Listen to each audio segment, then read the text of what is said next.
This was supposed to be a nice fire chat, Mr. President. Yes, good. I got set up. No, I did, though. You made the job for the moderator really easy. Thank you, Mr. President, for your speech. I do have a few follow-up questions, if it's okay. Sure. I don't think I should start with Greenland, maybe. I'll start with the economy. The U.S. economy is doing really, really well. But how to sustain this growth moving forward? Because there's always a recession looming around the corner. Well, you know, the one thing about economies and recessions is sometimes you get hit unexpectedly and there's nothing you can do about it. All brilliant people, but there's nothing. One example was COVID. We had an economy going at levels like nobody had ever seen my first 2.5, 3 years. And then I heard the word pandemic, not COVID. They came up with that name over a period of time. We won't get into that. But I heard the word pandemic.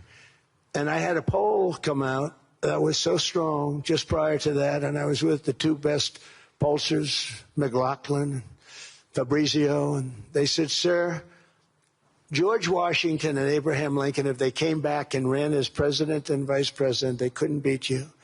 And then what happened is the following day, I was told to stay tuned because there's something really bad happening in China. There are bodies laying all over Wuhan, right around that certain building that we talk about. I always said it came from Wuhan. It did come from Wuhan. And they were body bags. We saw it by satellite. And they said, there are strange things happening in China. And so it began. And we ended up with the COVID, and the whole world suffered. We did a phenomenal job. I don't think we got the credit we deserved. We did something that Operation Warp Speed, which some people say was one of the greatest military feats ever. We did a great job. Used our military, used a lot of people. But sometimes you get hit with things, nothing you can do. You get hit with things like that unexpectedly. And we got through it. And when I left, the stock market was higher than it was previous to the COVID coming up. And I called it a great achievement. But things happen. Bad things happen. The things that we can stop are wars if we're smart. That we can stop. Those are a matter of being intelligent and having intelligent people on the other side. Because wars are the worst of all. Wars are worse than anything. But we can stop wars because that's sort of up to us. But things like dust flying in the air, wherever COVID comes from or whatever comes, sometimes you have to be a little bit lucky. But we are poised to have an economy like no other, not only in this country, but anywhere. And you know, when you hear the kind of numbers that I can tell you that Scott Bessent was with me the other day, and he's looking at numbers. He said, I can't. And that's all he's done his whole life, pretty much your whole life. Scott, you weren't going to be a football player, I don't think. Scott was not that great at football, but he was always good at numbers, right? And he was looking at numbers. He said, I've never seen anything like this. We're poised to do things that no other country has ever done. And, you know, luck, I hate to say it, but we need a little luck. We don't want to get hit by something that nobody could have thought. Whoever thought we were going to hit by a pandemic? You know, when I heard the word pandemic, I said, oh, that's an ancient problem. World War I, they lost 100 million people. It actually ended World War I. A lot of people don't know. The Spanish flu in World War I ended the war because all the soldiers were sick. The soldiers were so sick on both sides, and that war was raging, and they were all dying from the Spanish flu. They were sick as dogs. They couldn't fight. So, you know, you don't know how that would have turned out. But so we do, I mean, subject to that, and I always have to put a caveat in for it, but we're poised to have the greatest growth of any large country, I think any country that there's been. When you look at what's happening in the United States, it's really amazing. Thank you. One thing that maybe keeps you up at night, I know you don't sleep that much anyway, Mr. President, is the debt. The U.S. debt is high, is now the biggest expenditure on your budget.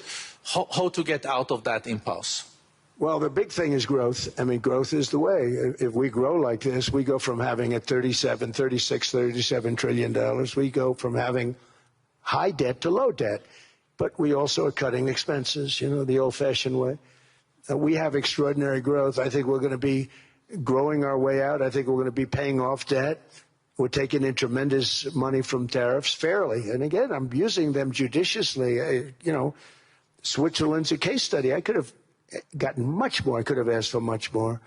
But we're using them judiciously. But I think growth, most importantly, and then cutting costs. Now, if you take a look at Minnesota, $19 billion in fraud and other things. People going to airports, they came into the country, they don't have 10 cents, and they're leaving with hundreds of thousands of cash in their bags. When we get to that, and our DOJ, Pam, and Todd, and all the people that work over there, and all of the people that work in here, I can tell you, Scott Bessent is working on that. It's a priority, right? You have your whole team. We're in there looking for where this money is coming from, how much it is. It could be more than $19 billion. Can you believe that? That's just one state. If we were able to cut out 50% of the fraud, 50%, and we should be able to do better than that, we would have a balanced budget without having to talk about even growth. So we have a lot of options, but we're working very hard on that. That's a big deal. It's not just the protests, the fake protests done by agitators and, professional insurrectionists. That's what they are. They're professional troublemakers. But we are looking very strong at the money, too, in Minnesota and other places. I think, Mr. President, also the $500 billion invested in artificial intelligence and the frontier technologies last year also were driving growth exponentially in the U.S. Well, AI has been a big factor. AI is massive.